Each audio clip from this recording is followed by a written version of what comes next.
벼랑 끝에서 우리는 어떤 질문을 많이 합니까? 실제로 벼랑 끝에서 우리가 서 있을 때도 있고, 인생에서도 벼랑 끝에서 생각하고 말할 때가 있습니다. 그때 머릿속으로 질문을 하지요. 어떻게 이 문제 해결할까? 누가 이 문제 해결해 줄 수 있을까? 그런 질문들을 참 많이 하는데, 오늘 성경 말씀에 나와 있는 내용은 뭐냐면요, 벼랑 끝에서 하는 질문 중에 중요한 질문이 있는데, 그 질문이 바로 뭐냐면, 누가 나를 건져낼까? 이 질문이 매우 중요하다, 이러한 말씀을 우리에게 주시고 있습니다. 수상구조대원들이 물에 빠진 사람을 구할 때 가장 먼저 하는 일이 뭐라고 생각을 하십니까? 조금만 늦으면 물에 빠져서 생명을 잃을 수가 있기 때문에 빨리 구조를 해야 되거든요. 근데 이 구조대원이 가장 빨리 해야 되는 일이 뭔지 우리 한번 생각을 해보시기를 바랍니다. 빨리 가서 구해야 되겠죠. 물속에 빨리 뛰어들고 있는 힘을 다해서 빨리 가야 그분이 죽지 않고 살아나기 때문에, 그런 생각을 누구나 하게 됩니다. 그런데요, 정답은 의외로 그게 정답이 아니었습니다. 정답이 뭐였냐면은 멀리 서서 그가 언제 물속에 빠지는가 지켜보는 것이라고 합니다. 그 이유가 뭔지 혹시 아시나요? 그가 빨리 가서 구조하는 것도 중요한데, 빨리 가서 구조하는 것보다 더 중요한 거는 빨리 가서 그의 손을 잡고 그의 몸을 이제 구해낼 때에 그분이 힘이 남아있으면 안 됩니다. 힘이 남아있으면 구조하려고 하는 수상 구조대원까지도 끌어안고 더 큰 사고가 나기 때문에 그렇죠. 구조대원이 가장 반기는 순간이 어느 순간이냐면은, 물에 빠진 사람이 야, 이제 나는 죽었다, 몸내 힘도 빠지고 나는 이제 죽는구나 라고 생각하면서 완전히 포기하고 있을 때, 그때를 구조대원들은 가장 좋은 타임이라고 생각을 한다고 합니다. 왜냐하면 바로 그때가 다른 거 다 내려놓고 구조대원만 의지하는 그러한 타임이기 때문에 그렇습니다. 우리 인생에도 비슷한 면이 많이 있지요. 내 마음대로 되지 않고 자꾸 원치 않는 실수, 습관에 건져서 넘어질 때 내 모든 건 내려놓고 힘을 빼지 않으면은 우리는 주님의 손길을, 주님의 역사하심을 볼 수도 없습니다. 또한 발견할 수도 없습니다. 그거를 경험할 수도 없습니다. 이상하게 내 문제 해결이 외부에 있는 것처럼 보이지만 사실은 외부에 없는 건 아닙니다. 분명하게 있어요. 더 위험한, 더 큰 문제가 바로 뭐냐면은 내 마음속에 있는 겁니다. 내가 주님을 의지하고 주님 주시는 힘으로, 주님이 주시는 말씀으로 이 문제를 극복해 나가야 되는데, 그거는 보이지가 않는 거예요. 오로지 뭐에만 집중하냐면은 내가 어떻게 해야 되지? 예? 내가 이 문제 어떻게 극복할 수 있을까? 여기에만 집중하고 있다는 얘기입니다. 물론 그 얘기가 다 틀렸다 이런 얘기는 아니에요. 그러나 아무리 발버둥을 쳐도 우리가 헤어나올 수 없는 공간이 있습니다. 예를 들어서 우리가 수렁에 빠져 있다고 생각을 해보면, 수렁에서 막 허우적거리고 움직이면은 어떻게 되나요? 우리가 살아나나요? 더 깊은 수렁으로 빠지는 경우리 허다하지 않습니까? 그 순간에는 뭐가 필요한가요? 나에게 줄을 던져줄, 나에게 손을 잡아줄, 저 밖에 있는 누군가가 손을 내밀어줄 그 손길이 중요한 거지요. 그렇기 때문에 오늘 우리에게 주시는 말씀은 과연 어떤 내용이냐면요, 우리 인생에도 벼랑 끝에서 우리가 반드시 질문을 해야만 되는 질문이 있다 이겁니다. 그게 바로 뭐냐면은 누가 나를 건져낼까? 주님, 나를 건져내 주십시오. 하나님, 저를 좀 살려주십시오. 이 기도가 우리들에게는 너무나 중요한 기도라고 하는 것입니다. 오늘 사순절 첫 번째 주일입니다.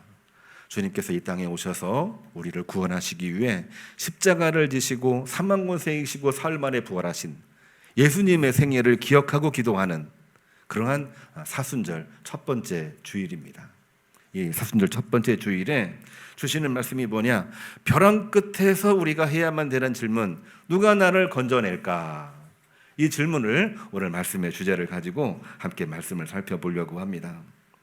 우리는 신앙생활을 하면서 믿음의 은혜를 너무나 많이 경험을 했습니다. 그러나 그러한 은혜도 있지만은 믿음 생활하면서도 우리들에게 어려운 일, 힘든 일, 불가항력적인 일들이 발생을 합니다. 그때마다 우리는 고민을 해요. 예수 믿으면 모든 문제가 다 해결될 줄 알았는데, 모든 고민이 다 끝날 줄 알았는데 왜 여전히 나에게는 이러한 고민이 있을까? 그런 고민을 해본 적 있지 않으십니까? 누구나 다 있을 수 있는 일입니다. 직분자도, 목회자도. 내가 이 길을 가면 모든 문제가 다 형통하리라고 했는데 오히려 더 큰 어려움이, 더 큰 산이 나를 기다리고 있는 경우들이 너무나도 많이 있습니다. 오늘 성경을 보면은 로마서 7장 14절 오늘 읽은 말씀입니다. 사도 바울이 이제 원래는 사울이었잖아요. 근데 이름이 바울로 바뀌었어요. 거듭났습니다. 예수님 믿는 사람이 되었고 복음을 전하는 사도가 되었습니다. 그런데 이 사도가 되면은 고민도 끝나고 문제가 다 해결될 것처럼 보였는데 그에게는 더 많은 어려움이 직면해 있었어요. 뭐라고 얘기했냐면요, 오늘 읽은 말씀입니다. 나는 육신에 속하여 죄 아래에 팔렸도다. 이렇게 고백을 하고 있습니다. 고린도 교회에서 목회를 1년 6개월 동안 했잖아요. 그리고 그러한 중에 로마 교회에 편지를 하는 그러한 내용입니다. 본인 자신을 회개하면서 로마 교회에 위로와 소망의 메시지를 전하고 있는 게 로마서거든요. 그런데 이 얘기는 바로 뭐냐면은 나는 육신에 속하여 죄 아래 팔렸도다. 이런 고백을 해요. 사도가 된 다음에 내적인 고통을 받고 있는 본인 자신의 현실을 이야기하고 있는 건데요. 말씀을 쭉 읽어보면 세 가지로 요약이 됩니다. 첫 번째로는 나 자신을 이해할 수 없다, 이렇게 이야기를 합니다. 우리가 믿음을 가진 다음에는 나도 이해되고 상대방도 이해되고 모든 것이 다 형통하리라고 생각을 하는데 믿으면 맺을수록 나를 이해 못하는 그러한 현실을 누가 얘기했느냐? 사도 바울이 이야기를 한 거예요. 오늘 말씀을 보면은요, 15절에 이렇게 나와 있어요.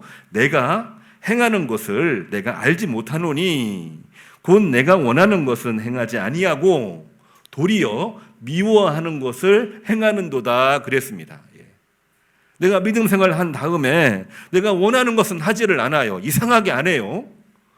믿기 전에는 내가 원하는 거 해야지 하는데 믿은 다음에는 이상하게 그 일을 안 해요. 그리고 무엇을 하느냐? 도리어 미워하는 것을 행함이라. 내가 원하지 않는 것을 자꾸 행하게 되는 겁니다. 이게 뭔가요? 믿음을 가지면 정말 은혜 가운데 살아야 되고, 믿음을 가지면 베풀어야 되고, 믿음을 가지면 그야말로 십자가를 지고 다른 영혼을 구원하는 일에 열심을 내야 되는데 그것이 아니라 정반대의 길로 걸어가는 겁니다. 원하는 것은 행하지 아니하고, 끊임없이 복음을 전하는 일은 행하지 아니하고 도리어 미워하는 일들을 행함이라. 주님, 내 자신을 내가 이해를 못하겠습니다. 이러한 고백을 사도 바울이 하고 있는 겁니다. 두 번째로 뭐냐면요, 무능력한 자신의 모습을 이야기합니다. 18절이에요. 우리가 많이 들었던 말씀인데 예수님도 이런 말씀을 하셨지요. 마음은 원이로되 선을 행할 능력이 없는 비참한 현실을 말하고 있습니다. 마음에는 원이로되 육신이 약하도다. 예수님께서 갈멜산에서 기도하실 때에, 이 마지막 이제 기도하실 때에 제자들이 잠을 자고 있었지 않습니까? 마음엔 원이로되 육신이 약하도다. 믿음 생활을 하고 있는 그러한 중인데 우리가 기도하려고 하고 찬송하려고 하고 우리가 열심히 주의 일을 하려고 막 그러는데 몸이 안 따라오는 거예요. 육신이 안 따라오는 거예요. 왜 그럴까요? 마음은 하기를 원하고 있는데 이 육신은 자꾸 게으름을 피우려고 막 움직이고 있는 겁니다. 우리는 기억한다고 할 때 머리로 기억한다는 이야기를 많이 해요. 그런데 가끔은 이런 얘기도 합니다. 몸이 기억하고 있다. 이미 습관화된 것을 우리는 몸이 기억하고 있다라고 이야기를 하는 겁니다. 머리로 기억하고 있는 것은 지식이지만 몸이 기억하고 있는 것은 그 지식이 내 생활에 이제는 곳곳에 다 자리를 잡은 거 아니겠습니까? 이 두 가지가 마음속에서 갈등이 되는 거예요. 머리로는 하나님에 대한 믿음을 분명하게 가지고 있는데 육신은 따라오지를 않는 거예요. 그러니까 이 바울은 본인 자신을 무능력한 자신의 모습이라 이렇게 이야기합니다. 세 번째도 이야기하고 있어요. 22절에서 23절인데요. 치열한 내적인 고통을 이야기하고 있습니다. 내적인 고통. 22절, 23절을 보게 되면요, 속 사람은 하나님의 법을 즐거워하지만 내 지체 속의 죄의 법이 나를 사로잡아 끌고 가고 있도다. 우리가 많이 들었던 말씀이죠. 속 사람과 겉사람이 내 마음속에서 끊임없이 충돌하고 있는 것입니다. 이거를 우리는 내적인 고통이라고 말하고, 조금 유식하게 말하면 영적인 고통이라고 말하고 있는 것이죠. 자, 이와 같은 내용이 바로 뭡니까? 믿음이 있기 때문에 발생하는 문제입니다. 다른 말로 하면은 믿음이 전혀 없으면은 이러한 고민을 할 필요가 없어요. 이게 머릿속에 안 들어옵니다. 몸에도 배이지 않는 거예요. 뭐냐? 믿음을 가지고 있기 때문에, 신앙생활을 하고 있기 때문에 내 마음속에서 느끼고 있는 정말로 거룩한 통증을 말하고 있는 것입니다. 거룩한 통증입니다. 우리가 어떤 때에는 내 믿음이 약해서 그런가, 내가 왜 이러지? 그런 고민할 때가 있는데, 물론 믿음이 약해서 생기는 부분도 분명하게 있습니다. 나태할 때, 안일해질 때, 그리고 우리가 순간순간 방심할 때 내 믿음이 약하구나 이거를 느낄 때도 있는데요, 그때마다 내가 이러면 안 되지 하면서 내가 이때에도 믿음을 지켜야지, 내가 이때에도 이 모든 것을 주관하시는 분이 하나님이심을 내가 고백하고 나가야지, 그런 마음을 품고 있는 순간 사도 바울이 고백했던 이 세 가지가 내 마음속에 존재하고 있는 것입니다. 첫 번째로는 뭐냐면요, 나 자신을 이해 못하는 거예요. 두 번째로는 무능력한 모습이에요. 세 번째로는 끊임없이 내 안에서 싸우고 있는 겁니다. 이 세 가지를 느끼고 있다고 하는 것은 지금 우리가 믿음이 없는 게 아닙니다. 믿음이 있기 때문에 느끼는 고통입니다. 이러는 가운데에 본인도 힘들고 어렵지만은 더 어렵고 힘든 영혼을, 더 어렵고 힘든 교회를 생각하면서 복음을 전했던 내용이 오늘 로마서 7장에 나와 있는 그러한 말씀이 되고 있는 것입니다. 우리도 내 안에 있는 모순 때문에 가끔씩 고통을 느낄 때가 있습니다. 내 믿음 약한 것인가? 내가 왜 이러지? 그러나 저는 이 말씀을 단순히 믿음이 약하다 이렇게 말하고 싶지만은 않아요. 뭐라고 말하고 싶냐면요, 그거는 우리 믿는 사람들이 느끼는 당연한 거룩한 고통임을 우리가 자각하는 게 중요합니다. 내가 믿음이 있으니까 이런 걸 내가 느끼는 거야. 그 믿음을 가지고 다시 일어설 때에 우리가 주 안에서 힘을 얻고 주 안에서 열매를 맺고 능력을 발휘하는 주의 종들이 되는 줄로 믿으시기를 주님의 이름으로 축복합니다. 두 번째로, 이러한 순간에 오늘 해야 되는 그 중요한 내용입니다. 반드시 해야 되는 질문이 있어요. 오늘 설교 제목이기도 합니다. 로마서 7장 24절에 바울은 이렇게 질문을 해요. 오호라, 나는 곤고한 사람이로다. 이 사망의 몸에서, 이 이해할 수 없는 나의 모든 삶 속에서 누가 나를 건져내랴. 이게 바로 사도 바울의 고백이에요. 자, 어떻게 문제를 해결할까가 중요하잖아요. 우리가 문제 속에 있으면 어떻게 해결하지? 이거 방법이 뭐지? 어떻게 해야 되지? 그러다가 방법이 안 나오면은 막 실족하고, 방법이 안 나오면은 막 분노하고, 그러다가 해결 못하는 2차, 3차 문제까지도 확대되는 것을 많이 보게 됩니다. 우리들의 문제죠. 우리들의 문제지요. 그런데 사도 바울은 이때 뭐라고 얘기하냐면은 오호라, 나는 곤고한 사람이로다. 앞서 얘기했던 세 가지 문제, 이 세 가지 문제가 내 안에 있으니 나는 곤고한 사람이로다. 나는 부족한 사람이로다. 이렇게 말한 다음에 이 사망의 몸에서 누가 나를 건져내랴. 오늘 제목입니다. 누가 나를 건져내랴. 어떻게 이 문제 해결할까가 아니라 누가 나를 건져내랴. 가장 먼저 하나님께, 가장 먼저 우리 주 예수님께, 가장 먼저 우리 안에, 내 안에 임재하고 계시는 하나님의 영 성령님께, 주님, 이 문제 어떻게 해야 됩니까? 이 기도가 바로 사도 바울의 기도였습니다. 그렇습니다. 바울은 벼랑 끝에서 유일하게 할 수 있었던 기도의 제목은 누가 나를 건져내랴, 이러한 내용이고요. 그에 대한 답변은 25절에 나와 있습니다. 우리 주 예수 그리스도로 말미암아 하나님께 감사하노라. 유일한 답은요, 방법을 찾기 이전에 먼저 뭐냐? 우리 주 예수 그리스도가 나에게 정답이라는 말씀을 이야기를 하면서 고린도 교회에도 그 이야기를 하고, 이 서신을 받고 있는 로마 교회에도 여러분들도 많은 문제가 있습니다. 그리고 벼랑 끝에 서 있을 때가 있습니다. 그러할 때에 누가 나를 건져내랴 질문하시고, 그에 대한 답은 바로 우리 주 예수 그리스도 한 분뿐입니다.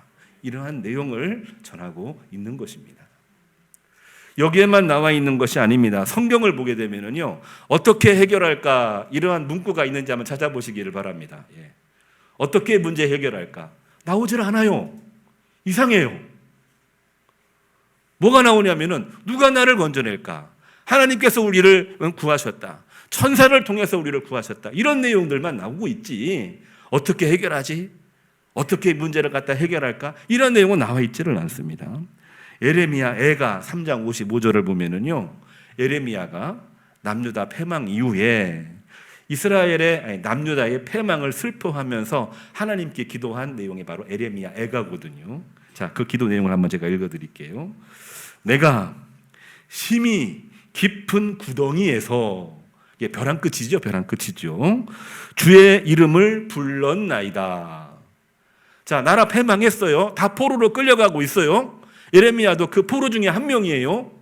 이거 어떻게 해결해야 되지? 그 생각이 당연히 나오는 거 아니겠습니까? 그런데 그때에 어떻게 해결할까, 이 문제가 아니고요, 주의 이름을 불렀나이다. 엄밀히 말하면은 내가 망한 것, 나라가 패망한 것, 내 책임이기도 하고 국가 책임이기도 해요. 그리고 하나님에 대한 믿음을 가지고 있었던 하나님 책임 아니에요? 이런 마음도 들 수 있는 그러한 순간인데, 바로 그러한 순간에 어떻게 해결할까, 이것도 아니고 하나님을 원망하는 내용도 아니고, 내가 심히 깊은 구덩이에서 내가 주의 이름을 불렀나이다. 주의 이름을 불렀나이다. 예레미야가 그런 기도를 하고 있는 것입니다. 그때 하나님께서는 예레미야에게 말씀하고 계셨어요. 뭐라고 얘기하고 계시느냐? 무서워하지 말라. 무서워하지 말라. 내가 너희를 구원하리라. 포로로 끌려가지만 때가 되면 반드시 너희를 구원하리라. 그 메시지를 예레미야에게 주셔서 예레미야가 그 기도를 기도하고 실제로 그 역사가 역사 속에서 이루어지는 것을 보게 됩니다.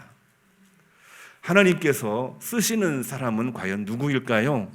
지식도 많고 성실하고 물론 능력도 많은 사람을 하나님께서 쓰시겠죠. 달란트별로 쓰시니까 틀린 얘기 아닙니다. 그런데 의외로, 오늘 중요한 내용은 의외로 왜요? 그런 분이 쓰임받지 못하는 경우들이 있어요. 뭐냐? 자기 자신의 의지와 자기 자신의 능력과 자기 자신의 달란트만 의지하는 분들은 하나님께 쓰임받지를 못한다고 하는 것입니다. 누가 쓰임을 받느냐? 그러한 모든 순간에, 특별히 벼랑 끝에서, 오늘 예레미야는 내가 심은 구덩이에서, 심히 깊은 구덩이에서 주의 이름을 부르는 사람, 하나님께서는 그러한 사람을 쓰시는 줄로 믿으시기를 바랍니다. 내가 쓰임받기를 원하십니까? 능력이 없습니다. 쓰임받지 못한다고 생각하면 절대로 안 됩니다. 그 순간에 주님, 나를 사용하여 주옵소서. 그런 사람을 쓰시는 줄로 믿으시기를 주님의 이름으로 축복합니다. 능력 많은 나를 써주십시오. 하나님 손이 아닙니까? 이런 분 쓰임받지 못할 것 같아요. 제가 볼 때는 부족합니다. 능력도 없습니다. 아는 것도 없습니다. 할 줄 아는 게 별로 없습니다. 하나님은 그런 분들을 사용하신다고 하는 거, 우리는 말씀을 통해서 분명하게 기억을 해야만 되는 것입니다.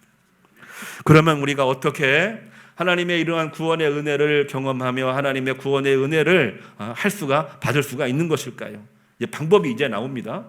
첫 번째로는 누가 우리를 구원해 주실까라는 문제였는데, 실제적인 방법이 나오고 있어요. 내 믿음, 내 의지, 믿음이라는 표현은 좀 어폐가 있습니다만, 내 의지, 내 실력, 이것도 중요하지만은 더 중요한 것이 있습니다. 훨씬 더 중요한 것이 있습니다. 그건 다름이 아니라 주님 보호 아래 거하는 법을 아는 게 중요합니다. 주님 보호 아래 있습니다. 주님의 주권하에 있습니다. 하나님의 섭리 안에 내가 있습니다. 이거를 내가 법으로 알고 내가 이걸 마음으로 알고 내가 이거를 어떻게 해야 되는지를 아는 것이 중요한 것이지요. 세 가지를 이야기를 할 수가 있겠는데요. 전능자의 그늘 아래 거한다. 그 방법이 있습니다. 시편 91편을 보면은요, 이런 말씀이 나와요. 지존자의 은밀한 곳에 거주하며 전능자의 그늘 아래 사는 자 되십시오. 우리가 언제든지 지존자의 은밀한 곳에 거주하고 전능자의 그늘 아래 사는 법부터 우리가 먼저 배워야 됩니다. 그게 바로 내가 주님의 은혜를 받으면서 살아가는 길입니다. 두 번째로는요, 지속적인 영적인 훈련입니다. 내 안의 죄악을 깨닫기 위해서, 내 안의 연약함을 깨닫기 위해서, 내 부족함을 깨닫기 위해서, 내가 알지 못하고 있는 또 다른 영역의 이 지식을 너희가 알기 위해서라도 날마다 하나님의 말씀을 거울 삼아 우리 자신을 비추는 영적인 훈련이 필요합니다. 우리 혼자 보면은 내가 보고 싶은 거 보고 있고 내가 말하고 싶은 거 말하고 있고 거기에서 빗나가면 다 잘못됐고, 이게 오늘날 사람들의 모습이에요. 그게 바로 지식 문명 사회의 장점이자 단점이기도 합니다. 지식은 중요한 거니까 문제는 뭐냐? 한쪽밖에 안 보는 거예요. 하나님께서는 그 한쪽만 보고 하시는 게 아니잖아요. 이쪽도 보고 저쪽도 보고 그리고 중심을 보시고, 그리고 더 중요한 것은 마지막 최종 목적지 하늘나라 천국에 대한 이 목표를 향해서 우리를 인도하고 계시는 분이 바로 하나님이시잖아요. 근데 그거는 모르고 내 얘기만 하는 거예요. 그거는 모르고 내가 듣고 싶은 것만 듣는 거예요. 그러니까 나라가 그러니까 사람들이 다 두 동강 세 동강 나는 거지요. 고린도 교회도 그런 현실을 여러 번 이야기를 했어요. 우리 누굽니까? 바울파, 베드로파, 아볼로파, 세례 요한파. 나는 어느 파도 아니야. 나는 예수님 파야. 예수님 이름 부르짖으면 못해요. 말씀을 따르질 않는데 예수님 이름으로 파당을 이루는 것은 이건 말이 안 되는 겁니다. 결국은 어떻게 되느냐? 끊임없이 내 안의 부족함, 내 안의 빈 구석을 깨닫기 위해서 날마다 영적인 훈련을 하는 게 중요한 것입니다. 세 번째로는 같은 말씀이긴 하지만 성령의 법을 의지해야 됩니다. 내 의지도 중요하지만은 전능자, 지존자만이, 하나님만이 나의 모든 삶을 건져주심을 믿고 그분의 주권의 모든 것을 맡겨야 됩니다. 우리가 최선을 다하지만 그분께 모든 것을 맡겨야 돼요. 맡기지 않으면은 아무것도 할 수가 없습니다. 불안해서 못하고요, 완벽하게 한다고 하더라도 뭔가 문제가 생깁니다. 문제가 생겨도 하나님에 대한 믿음을 가지고 우리가 하나님 지혜 주십시오, 하나님 함께해 주십시오, 하나님 부족합니다 도와주십시오, 이럴 때 하나님께서 채우시고, 하나님 이럴 때 동역자 붙여주시고, 하나님이 그럴 때 위기 속에서 우리를 훈련시키고 더 강하게 만드시고 그리고 더 부드럽게 만들어 주시는 것입니다. 재밌는 얘기인데요, 어떤 부자가 벼랑 끝에 매달려서 소리쳤답니다. 하나님, 저를 살려만 주시면 제 재산의 절반을 바치겠습니다. 많이 들었던 얘기죠. 예. 하나님이 아무런 응답이 없으시니까 다급해진 이 부자가 다시 외치기를, 하나님, 절반이 아니고 전부를 바치겠습니다. 이렇게 기도를 했답니다. 바로 그때 몸에서 뭔가 느껴지는 게 있었대요. 바위 밑에서 주님의 손길 같은 것이 느껴지면서 몸이 위로 쓱 올라오는 것을 느꼈답니다. 자, 이건 만들어낸 얘기니까 그냥 흘려보내셔도 괜찮아요. 자, 그런데 이거를 보고 나서 이제는 하나님이 함께 하시는구나 마음속에 안도를 했다는 거죠. 근데 문제는 그때부터 생긴 겁니다. 살았다 싶으니까 그 부자의 마음이 바뀌었답니다. 방금 누가 나를 밀어준 것 같긴 한데 하나님은 아닌 것 같고 혹시 바람인가? 사람의 마음이 이렇게 순식간에 바뀌는 거예요. 물론 믿음의 근거에서 보면은 그런 마음이 안 들겠죠. 근데 믿음에 근거하지 아니하고 자기 생각, 자기 가치관, 자기 세계관의 기준으로 보다 보니까 결국에는 하나님이 쏙 빠져버리고 그 안에 뭐가 들어가는 거예요? 자기의 계산기가 들어가는 겁니다. 이게 우리의 모습일 때가 너무나도 많죠. 죽을 것 같을 때는 누가 나를 건져줄까? 이러한 질문을 하는데요. 그러나 살만하면은 내가 어떻게 살아남았지? 계산기를 두드리는 겁니다. 내가 어떻게 살아남았지? 하나님이 빠지는 거예요. 하나님이 빠지는 거예요. 주님께서 우리에게 원하시는 것은 뭐냐? 우리의 물질, 그것도 물론 원하시지요. 우리가 감사하는 것 굉장히 중요하게 생각합니다. 더 중요한 것이 뭐냐? 우리가 하나님 앞에 완전히 항복하는 겁니다. 완전히 하나님의 주권에 맡기는 겁니다. 내 육신의 문제, 내 모든 이 여러 가지 질병의 문제, 내 모든 인생의 문제, 내가 잘한다고 생각을 해요. 누가 잘하겠습니까? 내 인생 다른 사람이 잘하나요? 어느 누구도 잘한다고 말할 수가 없어요. 도움이 되긴 하지만 그러나 그거는 당신 인생이고 내 인생은 내가 제일 잘 알아. 그러나 나보다 내 인생을 훨씬 더 잘 알고 계시는 분이 누구이십니까? 바로 주님이십니다. 주님이십니다. 그 주님께서 함께 하시도록 만드는 게 가장 좋은 방법인 거예요. 첫 번째로는 전능자의 그늘 아래 거하는 것이고요. 지속적인 영적 훈련이 필요하고요. 끊임없이 하나님의 주권, 성령의 법을 의지하는 것이 정말로 중요한 것입니다. 이러한 마음을 가지고 산다면 우리들에게 어떠한 변화가 생기는 것일까요? 이것도 세 가지로 이야기를 하려고 합니다.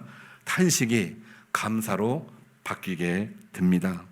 로마서 7장 25절, 오늘 읽은 본문 25절 마지막 부분이지요. 우리 주 예수 그리스도로 말미암아 하나님께 감사하노라. 처음에는 오호라 곤고한 사람이로다 이렇게 이야기를 시작하고 있는데 맨 마지막은 뭐라고 얘기했냐면은 우리 주 예수 그리스도로 말미암아 나는 하나님께 감사하노라.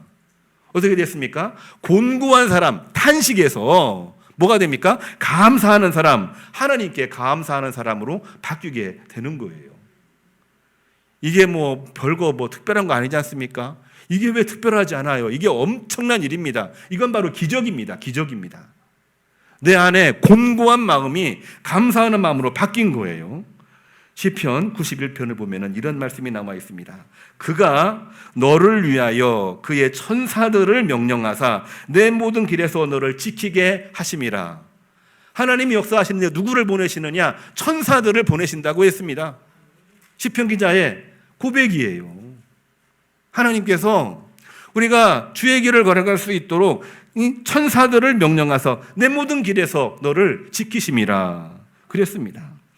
셋째는 모든 일에서 승리하게 하십니다. 시편 91편 15절을 보면은 환난을 당할 때 주님이 함께하여 우리를 건지고 우리를 영화롭게 하시는 구원에 이르는 은혜를 우리에게 베풀어 주신다 했습니다. 우리가 설날 연휴가 끝나고 이제 사순절 첫 번째 주일이 되었어요. 사순절은 앞서 말씀드린 것처럼 주님께서 이 땅에 오셔서 우리 위해 죽으시고 우리를 살리시기 위하여 사흘 만에 부활하신 예수님의 생애를 기억하고 이제 기도하는 그러한 주간입니다. 우리가 첫 번째 말씀으로 벼랑 끝에서 우리가 무엇을 기도해야 될까? 우리 벼랑 끝에 있다고 생각을 하고 우리가 무엇을 기도해야 될까?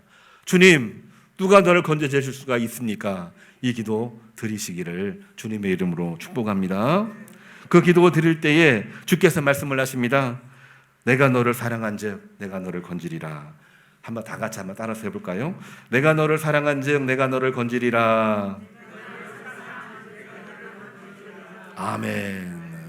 이러한 역사가 있으시기를, 이러한 역사가 이 한 주간도 승리하게 하시는 하나님의 놀라우신 역사가 되기를 주님의 이름으로